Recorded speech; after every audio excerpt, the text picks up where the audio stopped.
Under the waning harvest moon, 5 friends: Anna, 25-year-old female; Marcus, 27-year-old male; Layla, 24-year-old female; Simon, 26-year-old male; and Rosa, 23-year-old female, arrived at the abandoned Hawthorne Manor for the legendary Halloween gathering. Cobweb-draped gargoyles loomed on crumbling stone walls, their empty eyes watching as wind-whipped leaves danced across the cracked flagstone courtyard. Shadows lengthened as laughter echoed through the decaying archway. Anna shivered and whispered, "I thought the invitation was a joke." Marcus chuckled nervously and replied, "Only way to find out is to go inside." Lila's flashlight flickered as she led the way past splintered double doors into a grand hall where dusty chandeliers swayed overhead. Simon's pulse quickened when distant piano notes, slow and discordant, drifted from a shadowed corner. Rosa gripped Anna's arm and said, "This place feels alive and hungry." Each tread stirred centuries of dust, and Anna noted a dark rosette carved into the marble floor beneath her feet. Through cracked walls, moonlight cast elongated forms that seemed to writhe like living beasts. A sudden gust extinguished all lights, plunging them into obsidian darkness. Marcus's breath caught as an unseen presence whispered, "Welcome home." Anna's lantern revealed a grand staircase spiraling upward, each step etched with claw-like scrawl. Marcus called, "Is anyone else hearing that heartbeat?" A low thud echoed through the hollow halls. Layla's eyes widened as she glimpsed crimson footprints leading toward an arched corridor. Simon swallowed hard and said, "This isn't just legend." Rosa's breath hitched when the portraits lining the walls shifted their gazes to follow her. The flickering lantern cast dancing shadows that seemed alive. Anna approached the nearest portrait, a woman in Victorian attire whose painted eyes glistened with uncanny realism. Anna whispered. She moved. The portrait's lips appeared to curl into a cruel smile before settling still. Marcus gripped Anna's shoulder and murmured, "We should keep moving." Their footsteps on the wooden planks creaked like tortured souls. Layla's flashlight caught a flash of pale flesh at the corridor's end, a corpse suspended by black ribbons. Rosa gasped, "We need to leave, now." But Simon, entranced, stepped forward as the heartbeat accelerated into a pounding roar within the silent manor. They ascended the staircase on trembling legs. With each step, the heartbeat grew louder and their pulses raced. Marcus paused where crimson footprints stained the worn carpet. Layla swallowed and said, "Those prints, they're ours." Simon's fingers trailed the walls, peeling wallpaper, where scratch marks rose like jagged teeth. Rosa halted beneath a shattered skylight, where a tangle of black vines snaked down, pulsing as if alive.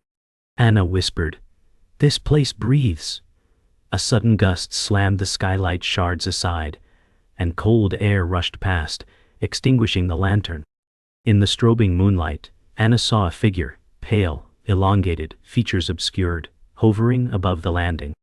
Marcus shouted, "Back!" But Layla slipped forward, her scream swallowed by the roar. The figure descended as their hearts pounded in unison with its silent rhythm. Simon reached for Layla's hand, but the figure's arms stretched toward them with unnatural speed and length. Rosa grabbed Anna and pulled, voices mixing in terror as they tumbled backward down 3 steps before crashing in a heap on the landing. Bruised and breathless, they scrambled to their feet in a dim corridor lined with arched alcoves. Anna pressed her ear against the heavy wooden door, etched with runic symbols. A hollow groan emanated from within. Marcus shook his head and said, "No door can stop it."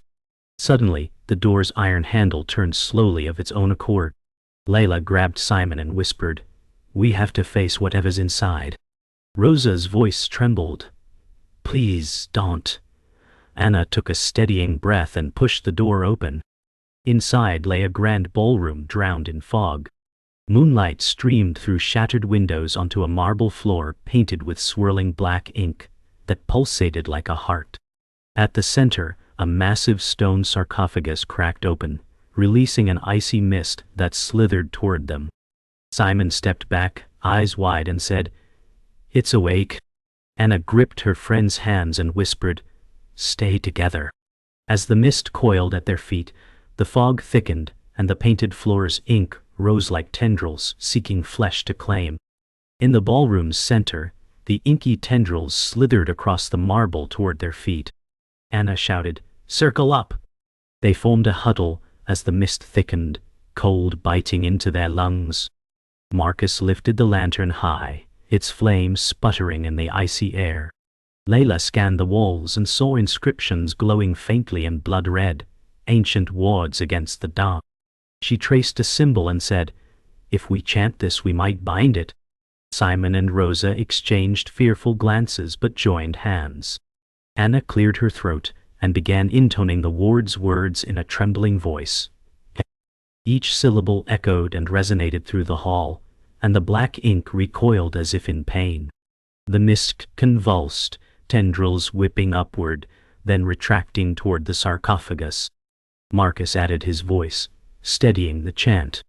Layla's flashlight flickered across the glowing runes, illuminating them brighter with each verse. As they reached the final word, the sarcophagus slammed shut and the rune shuddered. The fog collapsed inward, leaving the friends gasping in the sudden stillness. The friends stumbled from the sealed ballroom into a long corridor where moonlight slashed through broken arches, illuminating pools of stagnant water on warped oak floorboards. Anna steadied her lantern as Marcus wiped sweat from his brow and said, "That was too close." Layla scanned the walls, noting faded frescoes of mournful faces whose eyes seemed to follow their every move. Simon whispered, "We need a plan," and Rosa nodded, her breath misting in the chilled air. Anna pointed toward a distant spiral staircase framed by torn velvet drapes and said, "Up there, there's light." Marcus advanced cautiously, each footstep echoing like distant drums, while Layla stayed close, her flashlight beam quivering across cracked stone columns. Simon placed a hand on Anna's shoulder and murmured, "Be ready for anything." As they ascended, a sudden gust rattled the drapes and stirred dead petals from ornate vases, sending them swirling around the group. Rosa's eyes widened when soft laughter, a child's giggle, drifted from above. Anna raised the lantern higher and replied, "Stay together, we're not alone." At the top, they discovered a grand library lined with towering shelves of leather-bound tomes, their spines cracked and mottled with age. Layla ran her fingers along the titles and said, "These books predate the manor's founding." Marcus pulled a volume from the shelf, its pages yellowed and brittle, and read aloud, "Here lies the secret of the Crimson Brotherhood." Anna exchanged a glance with Simon, whose jaw clenched. Rosa's flashlight revealed an open alcove containing a dusty lectern and an ornate dagger set into a stone pedestal. Layla whispered, "This blade," before the dagger quivered as if alive. Marcus backed away and said, "We shouldn't touch it." Anna approached and traced the pedestal's carving, an Ouroboros entwined with a raven, and murmured, "It binds a soul." Suddenly, unseen fingers slammed the library doors shut with a deafening clap. Simon rushed forward and yanked the handle as Rosa gasped, "We're trapped." Layla knelt beside the pedestal, her breath catching as the dagger's hilt pulsed with a faint red glow.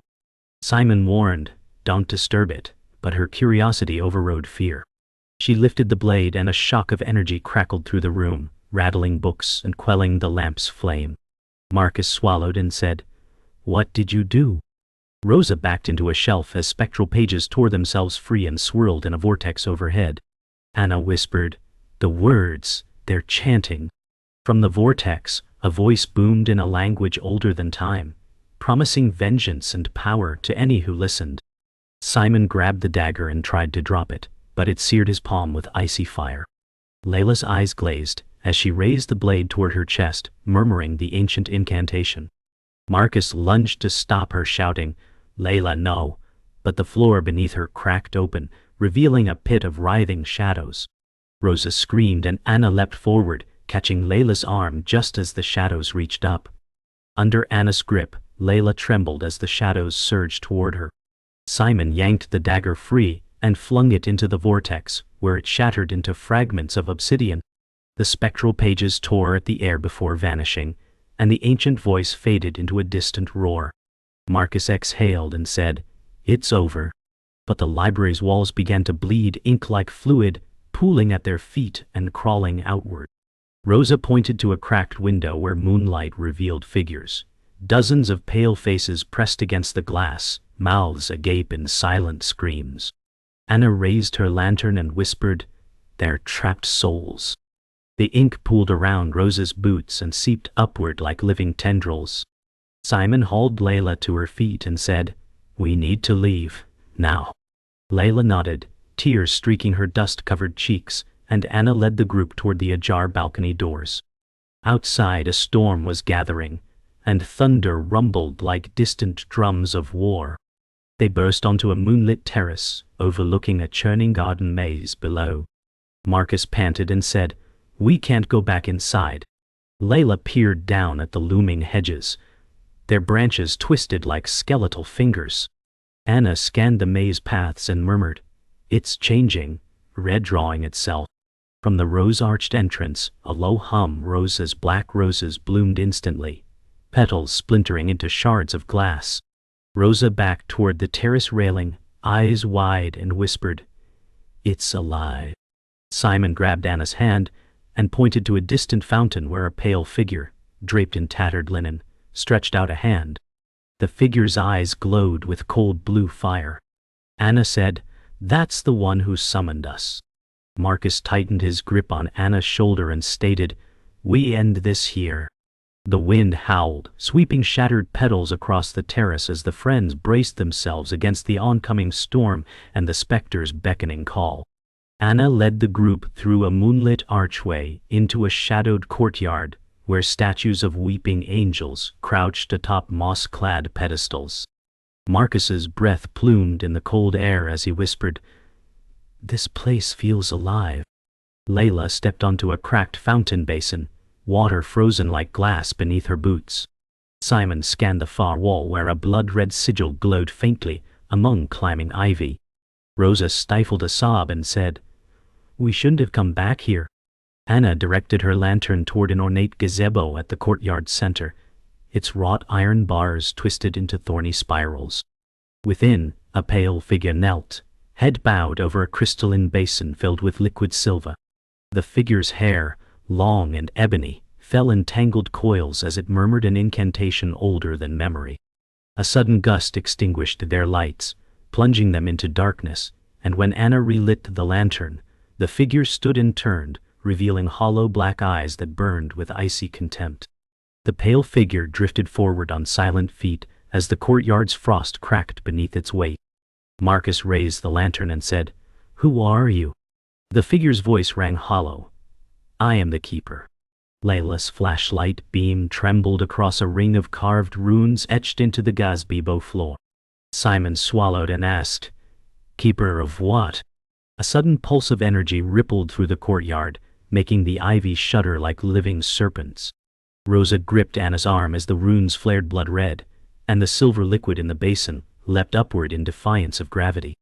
Anna steadied her voice and replied, "Keeper of the souls bound here."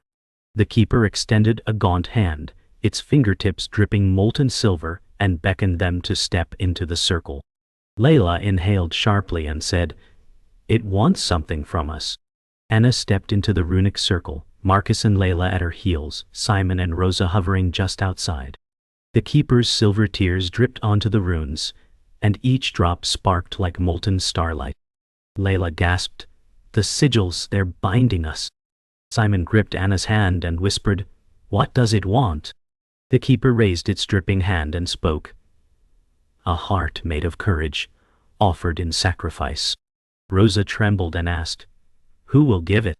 Anna's chest tightened as memories of past fears flickered through her mind.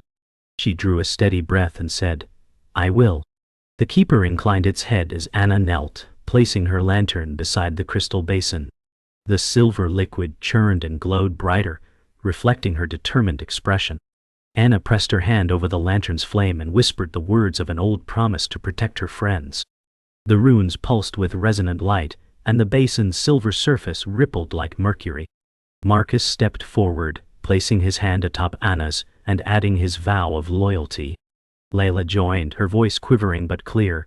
"I stand with you." Simon and Rosa followed, completing the circle of devotion. The keeper's hollow eyes glowed brighter as the courtyard itself seemed to sigh in approval. A surge of energy radiated outward, cracking the frozen fountain and shattering the gazebo's iron bars. The blood-red glow in the runes faded to a pale silver before extinguishing entirely. The keeper took a final reverent bow and dissolved into motes of shimmering light that drifted skyward. With the keeper gone, the courtyard fell silent except for the drip of melting ice. Anna retrieved her lantern, its flame steadier than before, and said, "We did it." Marcus touched his chest and whispered, "I've never felt braver." Layla gazed at the shattered runes and murmured, "We broke the bond." Simon surveyed the broken statues and said, "The manor is changing." Rosa smiled weakly and added, "It's ours now, or at least we survived it." Anna led them toward the exit arch, moonlight bleeding across the ravaged stone. As they passed the cracked fountain, Anna paused and said, "Let no further soul be bound here." A final gust scattered the last silver motes across the courtyard, and the moon retreated behind a veil of clouds. The 5 friends stepped into the night, hearts pounding with new resolve and the hollow manor falling silent behind them. Having escaped the courtyard's haunted heart, Anna, 25-year-old female, Marcus, 27-year-old male, Layla, 24-year-old female, Simon, 26-year-old male, and Rosa, 23-year-old female, stood before a rusted iron gate dripping with black resin that glowed faintly under the waning moon. Anna's lantern quivered in her grasp as she said, "This gate leads to the catacombs below." Marcus swallowed and replied, "I've never felt fear like this." Layla pressed her flashlight against the resin, revealing etched symbols that pulsed with malevolent light. Simon ran a gloved hand over the gate's twisted bars and whispered, "These sigils match the ones in the library." Rosa's breath hitched when the resin began to slither like living tar down the gate's surface. Anna reached out and pushed the gate open despite her racing heart, and it creaked on rusted hinges that groaned like distant wails. As they passed through, cool damp air rushed up, carrying the stench of earth and rot. The floor beneath their feet sloped downward into a narrow tunnel, lined with bones bleached white by centuries of seepage. Marcus steadied Anna's arm and murmured, "Stay close. We don't know what's waiting." They ventured into the narrow bone-lined tunnel, each step echoing against slick stone walls. Anna's lantern cast long shadows that flickered as unseen shapes darted beyond its glow. Layla paused when she spotted blood-red footprints leading deeper and said, "These prints, they're fresh." Simon swallowed hard and replied, "Someone else has been down here." Rosa shivered as damp air brushed her neck, carrying faint whispers in an unknown tongue.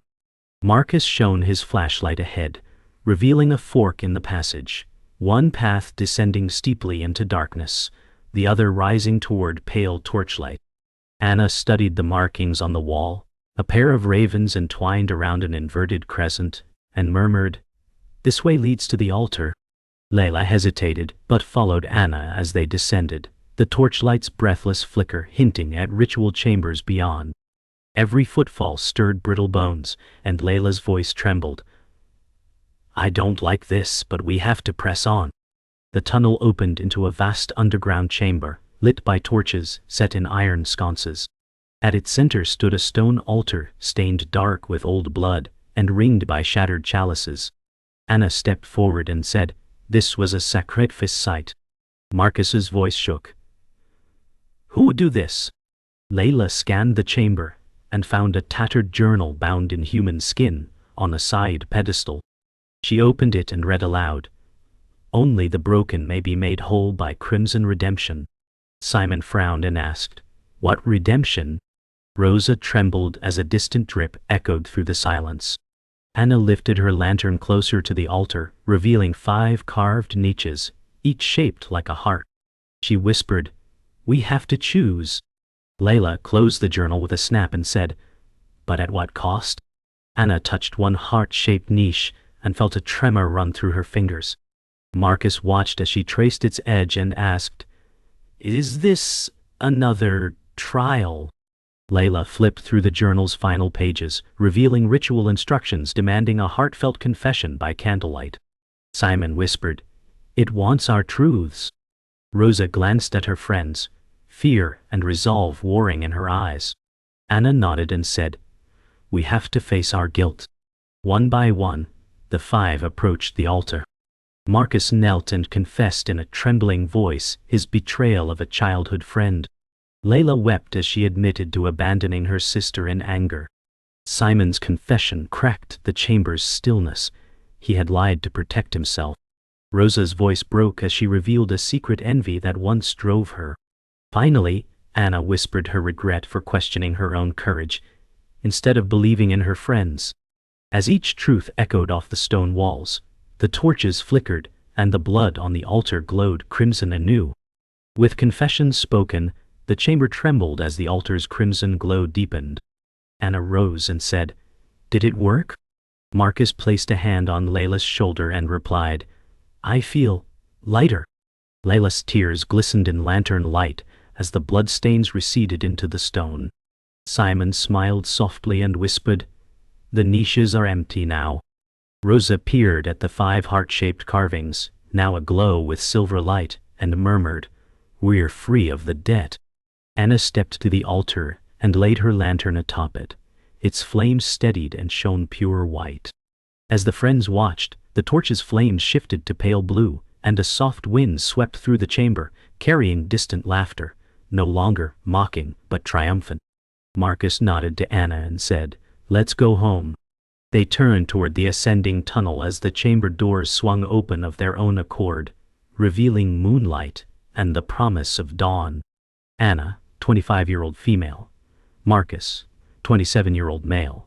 Layla, 24-year-old female. Simon, 26-year-old male. And Rosa, 23-year-old female, stumbled into a vast observatory chamber, lit by a shattered glass dome overhead.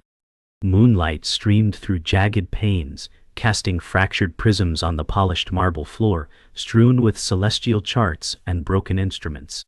Marcus steadied Anna as she gasped. This was the original ritual chamber. Layla picked up a brass astrolabe etched with crimson runes and whispered, "It mapped souls to stars." Simon ran fingers along a collapsed sextant, its needle still trembling. Rosa's flashlight revealed 5 pedestals arranged in a perfect circle around a fractured star chart inset in the floor. Anna knelt and said, "Each pedestal corresponds to one of us." A low hum resonated through the chamber as the pedestals glowed faintly in response to their presence. Marcus looked up at the dome's fractured stained glass constellation and murmured, "It's aligning itself." Layla's breath hitched as dust motes swirled upward, forming ghostly figures that mimicked their poses. Simon whispered, "We, part of the design." Anna rose, lantern held high, and declared, "We finish it, our way." Anna placed her hand on the nearest pedestal and felt a pulse echo through the floor. Marcus approached the next and said, "It's testing our will." Layla set the astrolabe on its matching stand, aligning its pointers with the broken dome's shafts of moonlight. Simon touched the 3rd pedestal and felt warmth spread through his fingertips. Rosa hesitated before placing her palm on the cold stone, whispering, "I stand with you." Anna guided the group to complete the circle, standing atop each pedestal in turn. As they balanced there, the hum intensified, and the floor's star chart began to rotate slowly, aligning the shattered dome's stained glass constellations with the pedestals below. Dust fell from overhead as spectral constellations flickered to life in the air. Layla gasped, "It's revealing the path." Marcus nodded, voice steady, "We follow it together." Anna raised her lantern toward the rotating chart and said, "Show us the way." The rotating chart slowed and settled, pointing toward a hidden archway behind a collapsed telescope mount. Simon pointed and said, "We go through there." Layla pocketed the astrolabe as Anna led the way, lantern beam cutting through swirling dust. Marcus and Rosa cleared debris while Simon and Layla held the dome's stained glass shards above their heads to form a makeshift lantern. As they passed beneath, colored light splashed across their faces in shifting constellations. Anna whispered, "Remember the words we learned." Layla recited protective verses softly as they advanced into a narrow passage lined with rusted star maps painted on the walls. Simon traced a map of Orion with his finger and murmured, "These drawings mark ritual sites." Rosa's footsteps echoed as the passage sloped downward toward a distant glow. Marcus glanced at Anna and asked, "Are we ready?" Anna inhaled and replied, "We've come this far, let's finish it." They emerged into a circular chamber where 5 obsidian basins sat atop carved plinths, each basin filled with shimmering stardust. The chamber's walls were carved with scenes of past sacrifices, souls rising to the heavens. Anna approached her basin and said, "We pour in our fears, not our blood." Marcus knelt beside his and murmured, "We release our guilt here." Layla sprinkled astrolabe dust into her basin as it glowed softly. Simon and Rosa followed, each adding a silver crystal from the shattered obelisk. The stardust swirled into glowing vortexes above each basin. A resonant tone filled the chamber, as the vortexes merged into a single column of light at the center. Anna stepped forward and placed her hand in the column, closing her eyes and whispering, "I choose light." Marcus and the others joined hands within the column, letting the light wash over them. As the light column reached the domed ceiling, the chamber trembled and the carved reliefs dissolved into stars. Anna opened her eyes, feeling weightless serenity. Marcus exhaled and said, "It's done." Layla smiled as the basin's dust coalesced into motes that drifted upward and vanished into cracks in the stone. Simon watched the light column recede until only a gentle glow remained. Rosa whispered, "We freed the manor's spirit." Anna lowered her lantern and declared, "Let no darkness remain." The archway behind them glowed softly, revealing moonlit grounds beyond. Together, they descended back through the observatory, steps lighter than before, the shattered dome now silent and still. As they emerged into the courtyard, Anna looked skyward and murmured, "Stars shine brighter tonight." Anna, 25-year-old female, Marcus, 27-year-old male, Lila, 24-year-old female, Simon, 26-year-old male, and Rosa, 23-year-old female, emerged into a vast subterranean atrium lit by phosphorescent fungi clinging to jagged stone walls. Anna raised her lantern and whispered, "This must be the core of the manor's power." Marcus' flashlight revealed a 16-foot-tall obsidian obelisk at the chamber's center, carved with writhing figures and crowned by a crackling violet crystal. Layla's voice trembled as she said, "I've never seen magic so raw."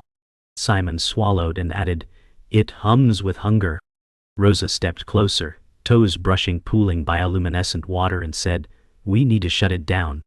Anna nodded and approached the obelisk, noting a series of 5 stone reliefs depicting their own faces bound in chains. Her breath caught and she murmured, "It knows us." Marcus placed a steady hand on her shoulder and said, "Whatever it is, we face it together." As they formed a circle around the obelisk, the violet crystal pulsed in response, sending arcs of spectral light dancing across their fearful faces. Anna placed her palm on the obelisk's cool surface and felt a startling thrum beneath her fingertips. Marcus gripped his flashlight tighter as violet tendrils of light snaked outward, coalescing into a towering specter of smoke and ember. Layla gasped, "The manor's heart is alive." Simon steadied Rosa and whispered, "Brace yourselves." The specter's hollow eyes blazed as it spoke in a chorus of tortured voices. "You cannot end me." Anna steadied her voice and replied, "We end your grasp on innocent souls." Marcus stepped forward, raising his lantern as a beacon of defiance. Layla recited the binding word they'd learned in the ballroom, her voice stronger than before. Simon and Rosa joined, their voices weaving the final verse. The specter howled as the violet crystal cracked, sending showers of embers into the damp air. The specter lunged, its smoky form stretching toward Anna.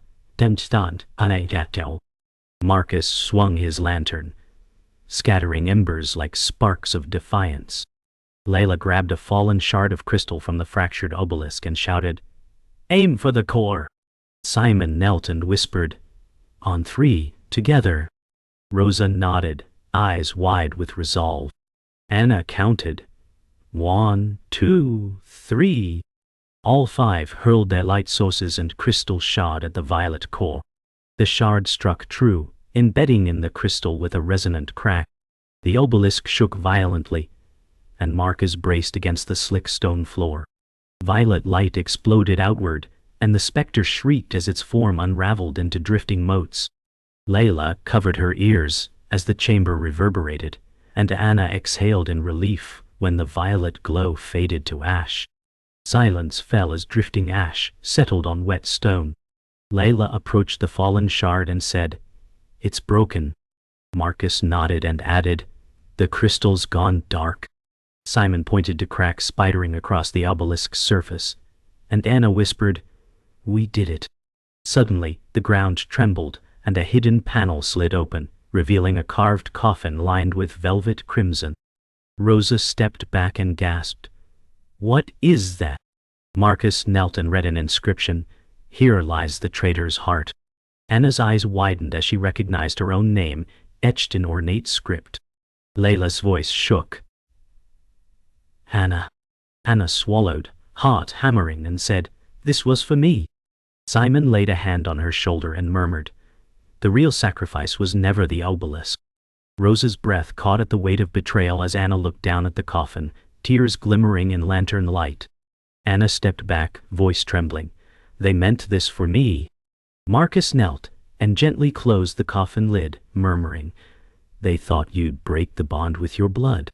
Layla placed a hand on Anna's arm and whispered, "You chose your friends instead." Simon searched Anna's eyes and said, "This curse fed on betrayal, not sacrifice."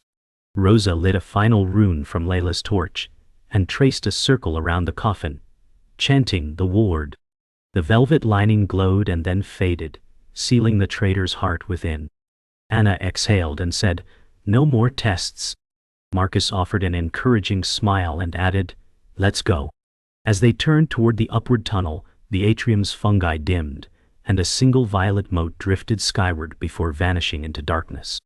The friends ascended together, shoulders squared against the final descent from nightmarish depths.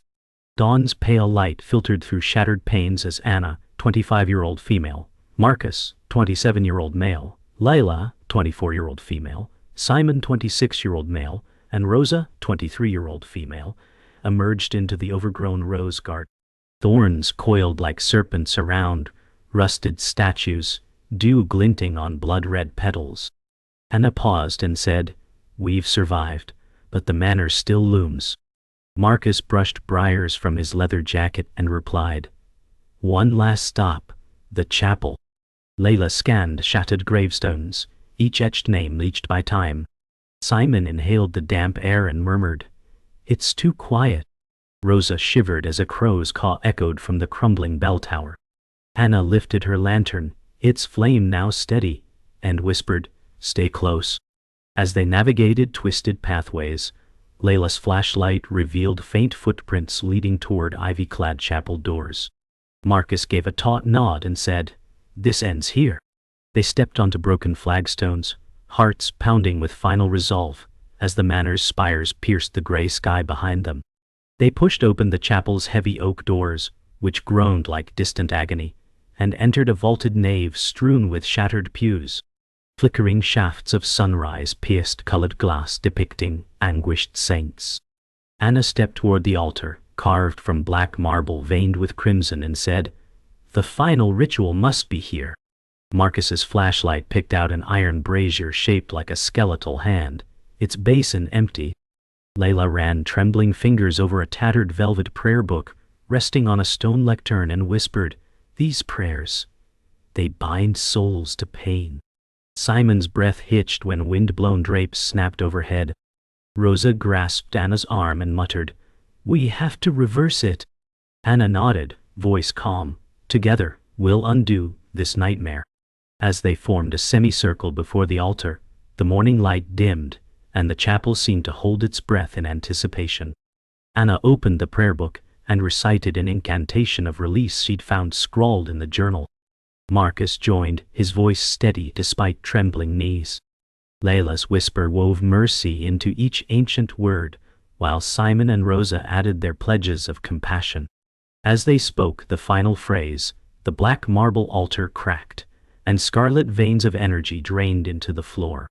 The chapel's light brightened, and fractured glass rainbows arced across walls. Anna said, "It's working." Marcus's flashlight caught spectral forms, tormented souls rising from cracks in the stone, their hollow eyes alight with hope. Layla smiled through tears. "They're free." Simon placed a hand on Anna's shoulder and murmured, "We did it, together." Rosa's voice echoed, "No more bindings." A gentle breeze swept through, carrying the scent of roses and promise of dawn's first mercy. With the souls freed, the chapel doors swung wide on silent hinges. Anna lifted her lantern skyward and said, "Let's leave this place." Marcus stepped into the sunlit courtyard, where rose vines recoiled from fresh breeze. Layla paused to touch a freed raven, perched upon a broken gargoyle, its feathers gleaming in dawn light. Simon swept aside debris to reveal the manor's mosaic crest submerged beneath moss. Rosa brushed her fingers across the crest and whispered, "It belongs to no one now." Anna nodded and said, "We reclaim our lives." As they turned to descend the garden path, the first rays of sun broke fully over the horizon, bathing the shattered estate in golden light, and sealing the final chapter of horror behind them. They reached the wrought iron gate of Hawthorne Manor, its bars now fractured and silent. Anna paused and looked back at the crumbling spires, one last time. Marcus placed a hand on her shoulder and said, "We're free." Layla laughed softly, voice trembling with relief. Simon offered Rosa a reassuring smile as she brushed rose petals from her hair. Anna closed her eyes, inhaling the fresh morning air, and whispered, "Never again." A distant church bell tolled the new day, its clear note banishing the manor's final echoes. As they stepped through the gate and onto the country road, Anna turned and gave one last glance, empty windows watching, but darkness vanquished. She held Marcus' hand and said, "Let's go home," and together they walked toward dawn's promise, the horrors of Hawthorne Manor left behind forever.